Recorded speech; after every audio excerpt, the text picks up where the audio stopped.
Hello everyone, welcome to our channel skill book. आज हम module antivirus and laptop के important questions discuss करेंगे। तो चलिए स्टार्ट करते हैं आज का session. Question number 1, which one is an example of antivirus application? इनमें से कौन सा एग्जाम्पल है एंटीवायरस एप्लीकेशन का? A MS office, B McAfee, C Windows 10 या डी टेली। तो जल्दी से बताओ इसका आंसर। बहुत ही इजी क्वेश्चन है। एंटीवायरस एप्लीकेशन का एग्जाम्पल बताना है। MS ऑफिस है नहीं, आप सबको मालूम है। विंडोज 10 भी नहीं है, ऑपरेटिंग सिस्टम है। टेली अकाउंटिंग सॉफ्टवेयर है। तो इसका करेक्ट आंसर था B. Very good. Next question, which one is protect the system from virus? इनमें से कौन सी चीज जो है वो सिस्टम को वायरस से बचाती है? ए एप्लीकेशन सॉफ्टवेयर, बी डिलीट, सी एंटीवायरस या डी ऑपरेटिंग सिस्टम। कौन सा इनमें से प्रोटेक्ट करता है सिस्टम को? जल्दी से बताओ। एप्लीकेशन सॉफ्टवेयर क्या होता है? यूजर की हेल्प करता है कोई भी काम करने में कंप्यूटर में। डिलीट का मतलब सबको मालूम है, डिलीट करना। और ऑपरेटिंग सिस्टम क्या है? इंटरफेस है यूजर और हार्डवेयर के बीच में। तो सिस्टम को कौन बचाता है, कौन प्रोटेक्ट करता है? एंटीवायरस। इसका करेक्ट आंसर था सी। वेरी गुड, सबने सही आंसर दिया है। Next question, what is computer virus? Computer virus होता क्या है? Option A disease, type of bacteria, hardware component या D set of computer instructions और कोड। ऑप्शन ए डिजीज दिया हुआ है, तो डिजीज कोई बीमारी तो है नहीं कंप्यूटर वायरस, ना ही किसी टाइप का बैक्टीरिया है। कोई हार्डवेयर कंपोनेंट भी नहीं है कि कोई हार्डवेयर कंपोनेंट हम इंस्टॉल करते हैं। तो इसका करेक्ट आंसर क्या है? जल्दी से बताओ। वेरी गुड, इसका करेक्ट आंसर है D set of computer instructions और कोड। कंप्यूटर वायरस एक ऐसा कोड होता है जिसको हम एग्जीक्यूट कर देते हैं, या फिर ऐसे इंस्ट्रक्शंस जो हमारे कंप्यूटर में आ जाती है जिनकी वजह से जो अभी हमारी फाइल्स हैं वो क्या हो जाती हैं? अफेक्ट हो जाती हैं। और वो हमारे पूरे कंप्यूटर में क्या अफेक्टेड फाइल्स हो जाती हैं और सिस्टम की प्रोसेसिंग को वो धीरे धीरे बंद कर देता है और स्लो कर देता है। तो इसका करेक्ट आंसर था D. Next question, what action allows to open user account and make the computer available? इनमें से कौन सा एक्शन जो है वो अलाउ करता है यूजर अकाउंट को ओपन करने में और कंप्यूटर को हम यूज कर पाते हैं उसके बाद? तो उसको क्या कहते हैं? A password, B start menu, C user interface या डी लॉगिंग ऑन। क्या करते हैं हम जब हमें सिस्टम में यूजर अकाउंट को लॉगिन करना हो? अब देखो, यूजर इंटरफेस मतलब जो यूजर की हेल्प करे। स्टार्ट मेन्यू का इससे कोई लिंक नहीं है।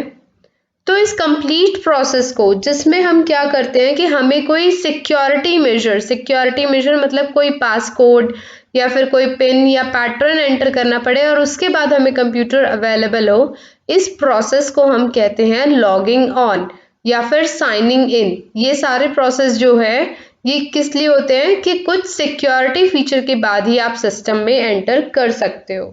तो इस प्रोसेस का नाम है लॉगिंग ऑन। तो करेक्ट आंसर पासवर्ड नहीं है, डी लॉगिंग ऑन है। Next question, what is the method of correcting system date and time if system time is wrong? अगर सिस्टम का डेट और टाइम हमें करेक्ट करना है और टाइम गलत दिया हुआ है तो हम कौन सा मेथड यूज करेंगे? कैलेंडर में जाके ठीक करेंगे, वर्ड पैड में, सी सिस्टम क्लॉक में या डी नोट पैड में? जल्दी से बताओ इसका आंसर। स्टूडेंट्स के आंसर आने भी शुरू हो गए हैं। यस, और the correct answer is C, system clock. System clock settings में जाके हम टाइम करेक्ट करेंगे। ठीक है, वर्डपैड, नोटपैड, कैलेंडर, इन सब की फंक्शनैलिटी आपको मालूम है। Next question, which one of the following instruct the control of hardware? Hardware को कंट्रोल करने के लिए कौन इंस्ट्रक्शन देता है? ए, इंटरनेट एक्सप्लोरर, बी, ड्रैगिंग, सी, ऑपरेटिंग सिस्टम, या डी, विंडोज एक्सप्लोरर। तो इंटरनेट एक्सप्लोरर सबको पता है ब्राउजर है, विंडोज एक्सप्लोरर या फाइल एक्सप्लोरर फाइल्स मैनेज करने के लिए है, ड्रैग हमें यहाँ पे कुछ भी नहीं कर रहा है। तो इसका करेक्ट आंसर है क्या? Operating system. Operating system instruction देता है कि हार्डवेयर को कैसे कंट्रोल करना है। तो इसका करेक्ट आंसर था C. Next question, which interact with the system via user interface provided by the application software. Which नहीं, यहाँ पे हु होना चाहिए। Who interact with the system, system के साथ कौन इंटरैक्ट करता है? User interface provided by application software. एक एप्लीकेशन सॉफ्टवेयर ने एक यूजर इंटरफेस प्रोवाइड किया कि इस एप्लीकेशन को यूज करके तुम ये यूजर इंटरफेस यूज कर सकते हो और सिस्टम से बात कर सकते हो। तो कौन जो है, कौन इंटरैक्ट करता है सिस्टम के साथ एप्लीकेशन सॉफ्टवेयर यूज करके? कौन इंटरैक्ट करता है? ए, यूजर, बी, प्रोग्रामर, सी, डेवलपर, या डी, टेस्टर। तो कौन इंटरैक्ट करता है? यूजर। जो कंप्यूटर चला रहा है वो सिस्टम से बात कर सकता है एप्लीकेशन सॉफ्टवेयर का यूज करके। तो करेक्ट आंसर था A, user. Next question, which one creates junk file? Junk file इनमें से कौन से ऑपरेटिंग सिस्टम में बनती है? A, Unix, B, Linux, C, DOS, या D, Windows.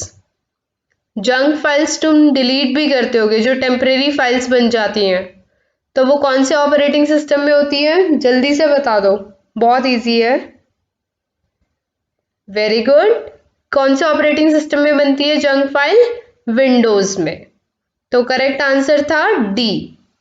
Next question, what is junk files? लो, अभी बताया था और अभी क्वेश्चन भी आ गया। एक्सेल फाइल को जंक फाइल्स बोलते हैं, टेम्परेरी फाइल्स को बोलते हैं, परमानेंट को बोलते हैं, या वर्ड फाइल्स को बोलते हैं? Very good. इसका करेक्ट आंसर है बी, टेम्परेरी फाइल्स को हम क्या बोलते हैं? जंक फाइल बोलते हैं। Next question, which one step for maintaining the security of important data? इनमें से डेटा की सिक्योरिटी मेंटेन करने के लिए कौन सा स्टेप होता है? या एक स्टेप, एक ऐसे स्टेप का नाम बताओ जो डेटा की सिक्योरिटी में बहुत ही इंपॉर्टेंट रोल प्ले करता है। A, data backup, B, data protection, या सी, डेटा लॉकिंग। तो जल्दी से इसका गेस करके करेक्ट आंसर बताओ, और अगर पता है तो लॉजिक के साथ बताओ। देखो, डेटा को हमने प्रोटेक्ट किया, मींस किसी ड्राइव पे हमने पासवर्ड लगा दिया है, जो भी है, लेकिन फर्स्ट थिंग इज दैट कि जब तक हम डेटा को बचाएंगे नहीं तो हम क्या ही उसको प्रोटेक्ट करेंगे। मतलब जब तक डेटा अगर हमारा डिलीट ही हो गया तो उसको चाहे बेशक तुम कितना भी प्रोटेक्ट कर लो, कोई फायदा नहीं। तो इम्पॉर्टेंट स्टेप जो है वो डेटा सिक्योरिटी में जो है वो है डेटा बैकअप। बैकअप होना चाहिए तुम्हारे पास, इन केस डेटा डिलीट हो गया तो तुम बैकअप से डेटा रिट्रीव कर सकते हो। तो इसका करेक्ट आंसर था ए, डेटा बैकअप। सिक्योरिटी के लिए भी पहले तुम्हारे पास बैकअप होनी चाहिए। ठीक है, next question, which backup technique is most space efficient? Space efficient इनमें से कौन सी टेक्निक होती है? बैकअप के भी अलग अलग तरीके होते हैं, full backup, incremental backup, differential backup, या फुली बैकअप। अब देखो दो ऑप्शन तो ऑलमोस्ट सेम ही है, फुल बैकअप और फुली बैकअप। और इंक्रीमेंटल और डिफरेंशियल के बारे में देखो तुमको पता है, तो इसका करेक्ट आंसर बताओ। डिफरेंशियल बैकअप का मतलब होता है कि जैसे मैंने संडे को बैकअप लिया और अब मैं ट्यूसडे को ले रही हूँ, तो मैं क्या करूँगी कि संडे तक जितना हो चुका उसके बाद का बैकअप मुझे चाहिए, वो डिफरेंशियल बैकअप होता है। या फिर वेडनेसडे को मैं ले रही हूँ तो संडे को जितना हो चुका उसके बाद का बैकअप मैं लूँगी।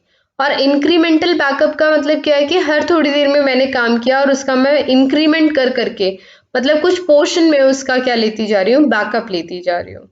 आरली बेसिस पे लगा लो कि इस आर में कोई चेंज किया मैंने, इस घंटे कोई काम किया और उस फाइल का मैंने क्या ले लिया, बैकअप ले लिया।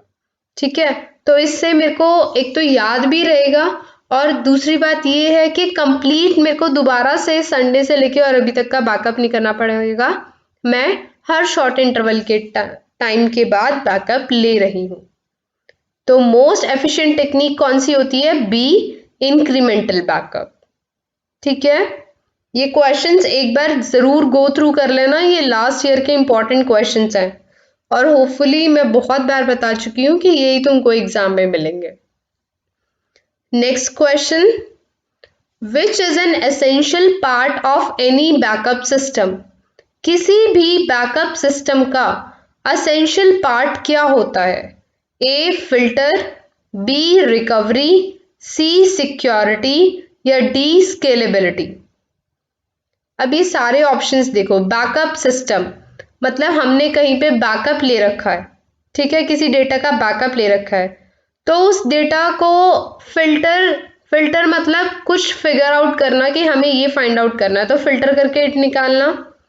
रिकवरी उसको रिकवर करना, डिलीट ही हो गया तो फिर वो बैकअप किस बात का है। स्केलेबिलिटी मतलब किसी चीज को एक्सटेंड करना या बढ़ाना, तो ऑलरेडी हमने बैकअप ले लिया है, अभी इंक्रीज स्पेस तो तब देखेंगे ना जब और फाइल्स लोड हो जाएंगी। तो इम्पॉर्टेंट पार्ट क्या होता है बैकअप सिस्टम का, उसकी सिक्योरिटी। बैकअप लेने के बाद हम उसको क्या कर देंगे, सिक्योर कर देंगे, एक लॉक लगा देंगे कि ये हमारा बैकअप है, इसमें कोई चेंजेस ना कर पाए। तो इसका करेक्ट आंसर था C, essential part of any backup system is security. Next question, what is Outlook. Outlook क्या करता है इनमें से, combine email, calendar, contacts, meeting, address book and task. तुम्हारे मेल मैनेजमेंट पर्पस के लिए जो है आउटलुक यूज होता है, तुम्हें पता है क्लाइंट साइड पे। कंबाइन मीटिंग एंड अपॉइंटमेंट्स के लिए यूज होता है ओनली, खाली कंबाइन मीटिंग और अपॉइंटमेंट के लिए यूज होता है। एड्रेस बुक के लिए यूज होता है, कंबाइन ईमेल या कॉन्टैक्ट के लिए, या फिर ऊपर जो बहुत सारे फंक्शन दिए हैं उन सब के लिए। तो जल्दी से बताओ इसका आंसर। वेरी गुड, इसका करेक्ट आंसर है ए। हम इससे ईमेल भी कंबाइन कर सकते हैं, कैलेंडर भी मैनेज कर सकते हैं, कॉन्टैक्ट्स भी देख सकते हैं, मीटिंग्स भी, एड्रेस बुक भी एंड टास्क भी। ठीक है, बताया था मैंने आउटलुक में क्या होता है कि ऑफलाइन जब इंटरनेट नहीं आ रहा तो तुम कोई मेल जो है कंपोज करके रख लो और जैसे इंटरनेट आएगा तुम्हारी मेल ऑटोमेटिकली चली जाएगी। और जो भी तुम्हारा बैकअप ईमेल्स है, मतलब जिनको तुम इंटरनेट होने के बाद ही जीमेल पे चेक कर सकते हो, अगर तुम्हारे सिस्टम में आउटलुक है तो तुम उसको क्या कर सकते हो, इंटरनेट नहीं भी है तब भी चेक कर सकते हो। ठीक है, next question, who developed Outlook. Outlook किसने बनाया था, कौन सी कंपनी ने बनाया था, A IBM, B Dell, C Microsoft या डी लिनोवो। नाम में ही होता है, कौन सी कंपनी का प्रोडक्ट है ये, very good, C Microsoft. Next question, which computers are also known as laptop computer.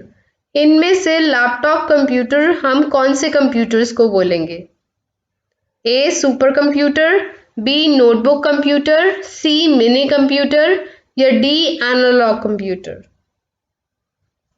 Laptop computer is a part of digital computer, तो एनालॉग तो इसका आंसर होगा नहीं डेफिनेटली।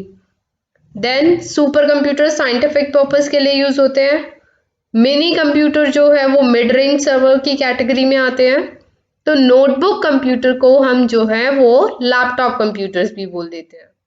तो इसका करेक्ट आंसर था B, notebook computer. Next question, which computers contain features of desktop PC but are light in weight and portable? इनमें से कौन सा कंप्यूटर जो है या कौन से कंप्यूटर जो है वो डेस्कटॉप पीसी की तरह दिखाई देते हैं, फीचर्स उसके सारे डेस्कटॉप पीसी की तरह होते हैं, लेकिन वो वेट में लाइट होते हैं और पोर्टेबल। पोर्टेबल मतलब हम उसको एक जगह से दूसरी जगह ले जा सकते हैं। तो कौन सा ऑप्शन करेक्ट है बताओ? A laptop computer, B hybrid computer, C desktop computer या D super computer. Super computer नहीं होंगे, अभी बताया था। हाइब्रिड कंप्यूटर कॉम्बिनेशन है किसका? एनालॉग और डिजिटल का। तो यहाँ पे डेस्कटॉप पीसी की बात हो रही है, तो सिर्फ डिजिटल कंप्यूटर की बात हो रही है। डेस्कटॉप कंप्यूटर तुम्हें पता ही है कितना हैवी होता है, उसको ये नहीं होता कि एक जगह से दूसरी जगह उठा के ले जा रहे हैं। तो इसका करेक्ट आंसर है A laptop computers. Very good. Next question, which computers that can operate an alternating current और special batteries? कौन से कंप्यूटर alternating current या फिर special batteries पर ऑपरेट करते हैं? A hybrid computer, B analog computer, C laptop computer या D berry computers. Berry computers बहुत पुराने कंप्यूटर्स थे, टॉमस एंड बैरी ने जो बनाए थे, उसका यहाँ पे कोई बनता नहीं है ऑप्शन। एनालॉग कंप्यूटर अभी मैंने तुम्हें बताया कि जो हमारी फिजिकल क्वांटिटीज को मेजर करने के लिए यूज होते थे। तो यहाँ पे स्पेशल बैटरीज वाले कौन से कंप्यूटर होंगे? हिंट भी मिला हुआ है, बैटरी जिसमें लगती है। Hybrid computer is a combination of digital and analog, तो बैटरी हमारी लैपटॉप कंप्यूटर्स में ही लगती है। Very good. तो इसका करेक्ट आंसर था C laptop computers. Next question, What is the category of notebook, laptop and handheld computers? इनमें से कौन सी कैटेगरी में आते हैं नोटबुक, लैपटॉप और हैंडहेल्ड कंप्यूटर्स? डिजिटल कंप्यूटर की कैटेगरी में आते हैं, मेन फ्रेम कंप्यूटर्स की में आते हैं, पोर्टेबल कंप्यूटर्स की में आते हैं या हाइब्रिड कंप्यूटर्स की में आते हैं? ठीक है, ये डिजिटल कंप्यूटर के तो पार्ट है ही हैं। मेन फ्रेम कंप्यूटर्स तुम्हारे सुपर कंप्यूटर से पहले जो आते हैं, तो उसकी कैटेगरी में तो ये आते नहीं है, सिंपल। हाइब्रिड कंप्यूटर्स हैं नहीं, ये डिजिटल कंप्यूटर ही है। डिजिटल के साथ साथ ये क्या है? हमारे पोर्टेबल कंप्यूटर्स हैं। तो ये किसकी कैटेगरी में आते हैं? Portable computers. पोर्टेबल मतलब अभी मैंने बताया कि एक जगह से दूसरी जगह ले जा सकते हैं। नोटबुक को भी, लैपटॉप को भी। हैंड हेल्ड कंप्यूटर्स मतलब जो हाथ में हमारे डिवाइसेस आ सके, ऐसे डिवाइसेस।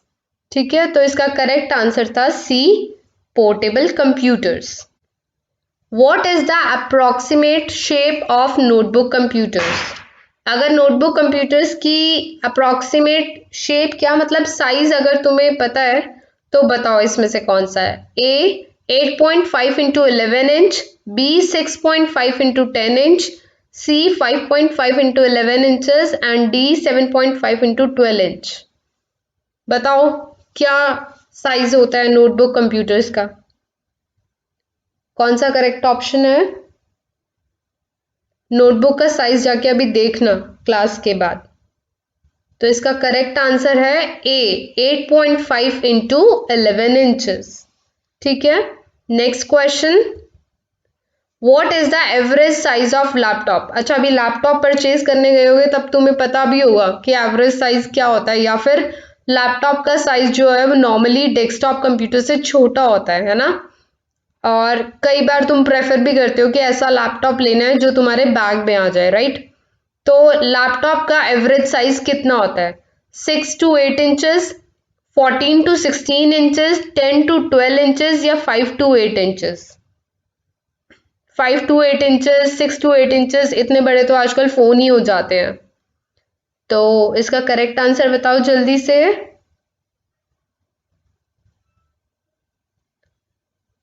बहुत सारे बच्चों ने करेक्ट आंसर दिया है। इसका करेक्ट आंसर है 14 to 16 इंचेस। जनरली जो साइज होता है वो हमारा 14 to 16 इंचेस के बीच में होता है। ठीक है, तो करेक्ट आंसर था B.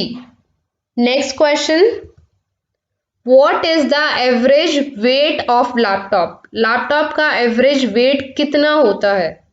A 4 to 5 kg, B 1 to 2.7 kg, C 0.5 to 0.8 kg या D 5 to 8 kg। थोड़ा सा दिमाग लगाओ, कुछ भी मुश्किल क्वेश्चन नहीं है ये। लैपटॉप का वेट कितना होता है? 5 to 8 kg तो होता नहीं है, इतना भारी तो लैपटॉप होता है ही नहीं। 4 to 5 kg के बीच में भी 0.5 तो होगा ही नहीं, ये नहीं कि 0.5 to 0.8 भी नहीं होगा, 4 to 5 भी नहीं है। इसका करेक्ट आंसर है बी 1 to 2.7 kg के बीच में जनरली लैपटॉप का वेट होता है। तो the correct answer is B. Next question, what is the full form of PCI? PCI की फुल फॉर्म बताओ चलो अब जल्दी से। A peripheral component interconnect, B physical computer instruction, C physical computer interface या डी पेरिफेरल कंप्यूटर इंस्ट्रक्शन। पता होनी चाहिए तुम्हें, बहुत सारी क्लासेस में मैं डिस्कस कर चुकी हूँ। पेरिफेरल डिवाइसेस मतलब वो डिवाइसेस जो बाउंड्री पे लगते हैं, तो इसकी फुल फॉर्म है पेरिफेरल कंपोनेंट इंटरकनेक्ट। ऐसे कंपोनेंट जो इंटरकनेक्टिंग के लिए यूज होते हैं और उनको पेरिफेरल डिवाइसेस भी बोला जाता है जो बाउंड्री पे लगते हैं। तो इसकी फुल फॉर्म है peripheral component interconnect. Very good. Next question, what should you replace if the brightness और contrast adjustment were malfunctioning on a laptop? अगर लैपटॉप पे कॉन्ट्रास्ट और ब्राइटनेस की एडजस्टमेंट नहीं हो पा रही है तो तुम क्या हटाओगे? फ्यूज हटाओगे, डिस्प्ले केबल हटाओगे, एलईडी डिस्प्ले हटाओगे या एडजस्टमेंट स्विच? जल्दी से बताओ। दो टीवी में एडजस्टमेंट स्विच होते थे ब्राइटनेस और कंट्रास्ट की एडजस्टमेंट करने के लिए। लैपटॉप में भी कीज होती हैं, लेकिन इन केस नहीं हो पा रहा है तो तुम फ्यूज तो हटाओगे नहीं, और केबल के हटाने ना हटाने से कोई फर्क पड़ेगा नहीं। ठीक है, डिस्प्ले केबल से वो डिस्प्ले के लिए यूज होती है। ठीक है, तो तुम क्या हटाओगे? LED display. डिस्प्ले को हटा के क्या करोगे? चेक करोगे। ठीक है, तो करेक्ट आंसर था इसका 23rd का सी, एलईडी डिस्प्ले। ठीक है, next question, which part of the laptop shows you information? Information तुम्हें कौन सा पार्ट जो है वो दिखाता है? A mouse pad, B keypad, C camera या डी मॉनिटर? इंफॉर्मेशन कौन से पार्ट पे डिस्प्ले होती है? बहुत इजी क्वेश्चन है। माउस पैड पे होती है, कीपैड पे होती है, कैमरा पे होती है या मॉनिटर पे होती है? बहुत सारे बच्चों के करेक्ट आंसर भी आ गए हैं। Yes, the correct answer is D, monitor. Very good. Next question, which part gives you sound from the laptop? Laptop में साउंड तुम्हें कौन से पार्ट से सुनाई देती है? A mouse, B mic, C speaker या डी रैम? साउंड के लिए कौन सा यूज होता है? जल्दी से बताओ। वेरी गुड, सी, स्पीकर से जो है वो तुम्हें आवाज सुनाई देती है। Next question, which part of laptop is used to type in information? information type करने के लिए इनमें से कौन सा पार्ट यूज होता है? A monitor, B mouse, C keypad या फिर डी जॉयस्टिक? लैपटॉप में बात हो रही है, जल्दी से बताओ।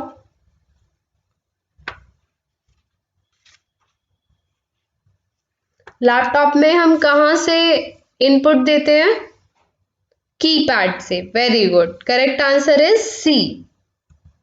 Next question, and this is the last question, what location are the first computer instructions available on boot up?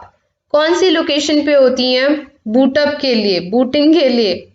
BIOS के अंदर, सीपीयू के अंदर, बूट डॉट इनिशियल फाइल्स के अंदर या config डॉट sys।